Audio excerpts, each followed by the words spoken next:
Hey everyone, today we are going to get into something you might not expect. The history of taking time off work in Ming Dynasty China. Interesting. Yeah, we're looking specifically at a custom called Dingyu. And, first you might be thinking, taking time off, what's the big deal?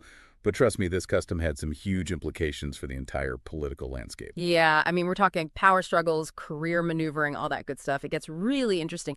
And what's so fascinating is that Dinyu, that is, officials taking 3 years of mourning leave when a parent died, didn't just appear out of nowhere.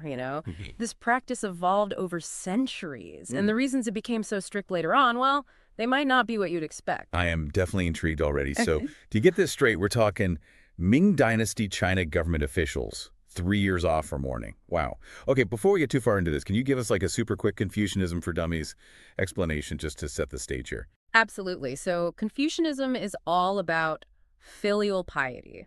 Basically, deep respect for your parents and elders. It was like the foundation of society, right? So mourning rituals were really important. But even way back then, there were different ideas about how far that piety should actually go in practice. So even ancient China had debates about work-life balance. I feel that. Okay, so we've got Dingyi, this custom that's all about honoring your parents, but it's about to get mixed up with politics. I'm sensing some drama here.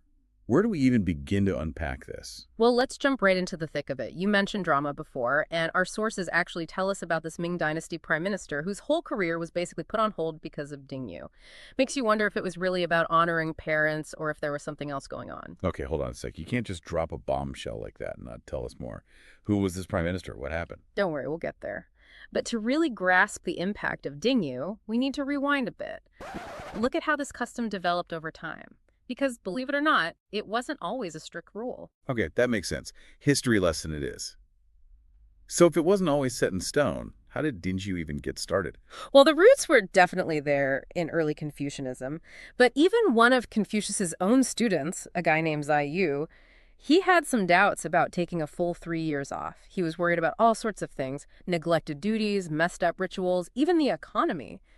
He sounds like someone who'd be checking their work emails on vacation, am I right? Uh-huh.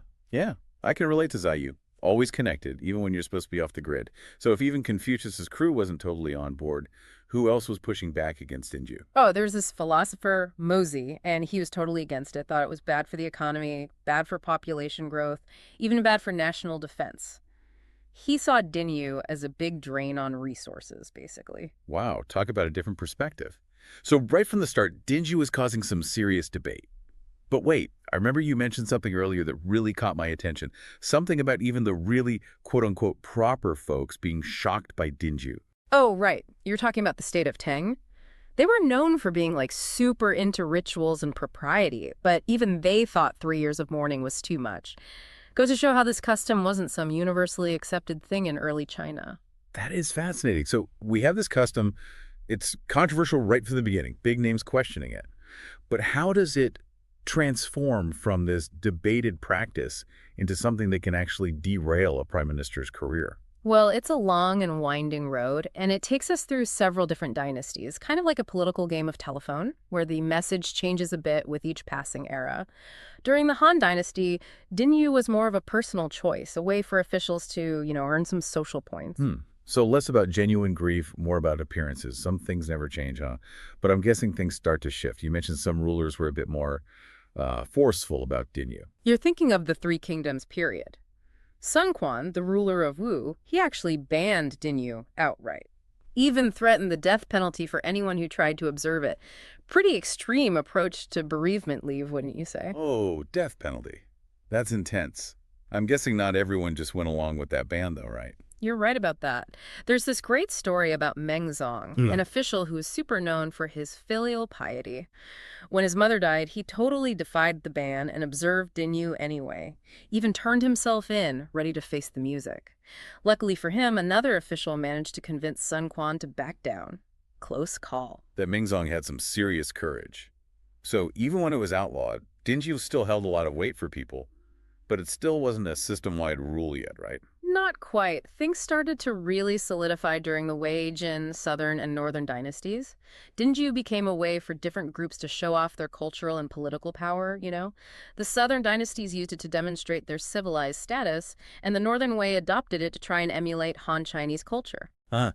So Dingyu was becoming less about personal mourning and more about political strategy, like the ancient version of keeping up with the Joneses, but with dynasties instead of neighbor. Exactly. And by the time we get to the Tang and Song dynasties, Dingyu had morphed into a much stricter, much more enforced system. It wasn't a choice anymore, it was expected. Okay, so Dingyu goes from optional to mandatory, picking up some political baggage along the way. But the big question remains, why did it become so strict?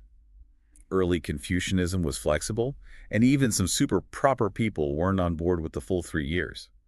So what's the real story here? That's where things get really interesting and where those pragmatic considerations I mentioned before really come into play. Remember that prime minister we talked about earlier, the one whose career was supposedly affected by Dinyu? Yeah, you can't leave me hanging any longer. Tell me more. All right, all right. So this prime minister was Zhang Zhuzheng, a powerful but controversial figure in the Ming dynasty. And while Dinju definitely played a role in his story, it's not as simple as saying it caused his downfall. To really get what happened, we need to look at how Dinyu had become like totally intertwined with the whole bureaucratic system. Okay, I am all ears.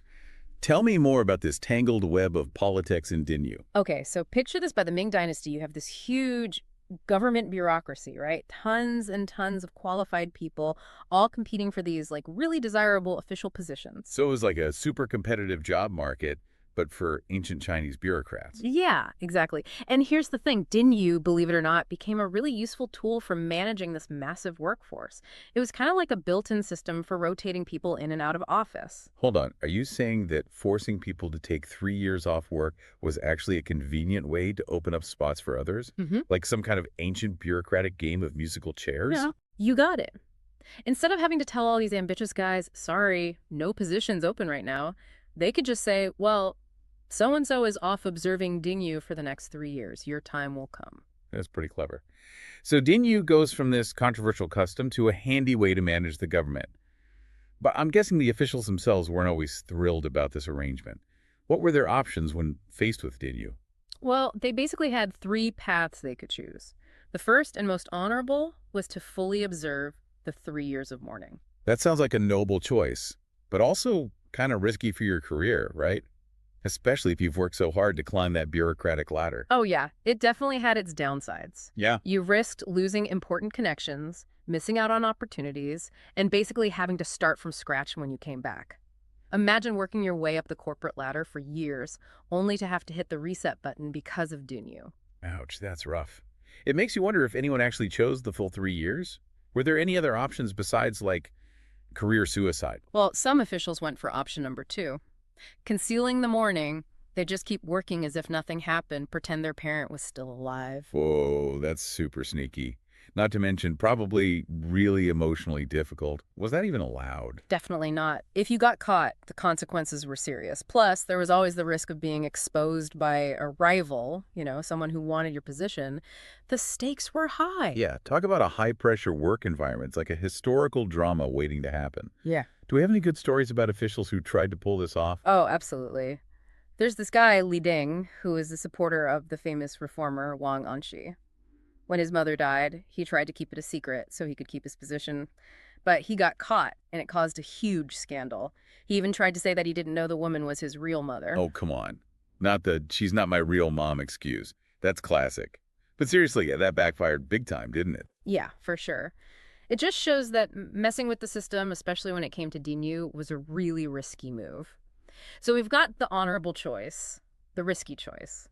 What was the third option? The third option was definitely the most strategic. It was called seeking an imperial overruling of the mourning period.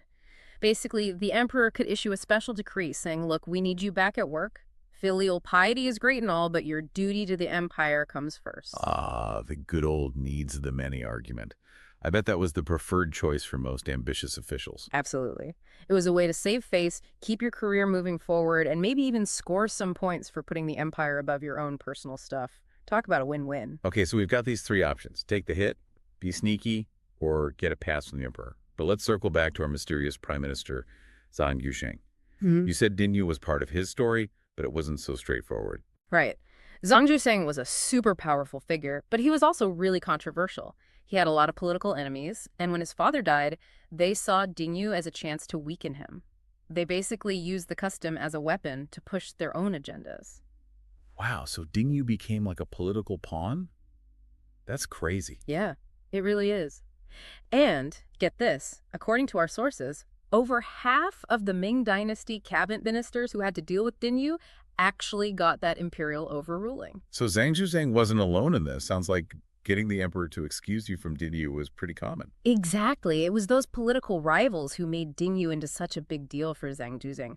It really makes you think, you know? How often do we see these seemingly simple customs or rules, but they're actually hiding all these power dynamics? It's all about who's in control and who benefits in the end. It's kind of wild, right? What started as a way to honor your parents turns into this whole system with political maneuvering and career consequences. Yeah, and what I find really fascinating is it shows you how something that seems simple on the surface can have all these layers. Yeah. It reminds us to look beyond the surface. Yeah. You know, whether we're talking about some historical custom or even like a workplace policy today. There are always these hidden motivations and power dynamics going on underneath. It's like you said before, it's not just about what happened, but why it happened and who benefits or who loses out in the process. Exactly. We should always be asking ourselves, okay, who benefits from this rule or this custom? Who is being disadvantaged? Whose voices are being heard and whose are being silenced? These questions are just as relevant today as they were back in the Ming Dynasty, you know. Wow. This has been a seriously eye-opening deep dive. I came into this thinking we'd just be talking about taking time off work. But this whole discussion has given me a totally new way of looking at how societies function, how traditions change, and how power dynamics shape everything. I'm glad to hear that. It's amazing how digging into something like Dinyu can lead to all these bigger insights. For sure. It really makes you wonder how many rules or customs that we take for granted in our own lives might actually be hiding deeper power structures or agendas. It's definitely something I'll be thinking about. That's the beauty of history, right? It's full of these unexpected lessons and connections to our own time. By understanding the past, we can better understand the present and maybe even make better choices for the future. So well said. Thanks for taking us on this journey through the wild world of Dinyu. Definitely gave me a lot to think about. It was my pleasure. Always happy to explore those hidden corners of history and uncover those aha moments. And to everyone listening out there, we hope this deep dive has sparked your curiosity and given you some fresh perspectives on the complexities of history, culture, and power. Until next time, keep exploring and keep asking those thought-provoking questions.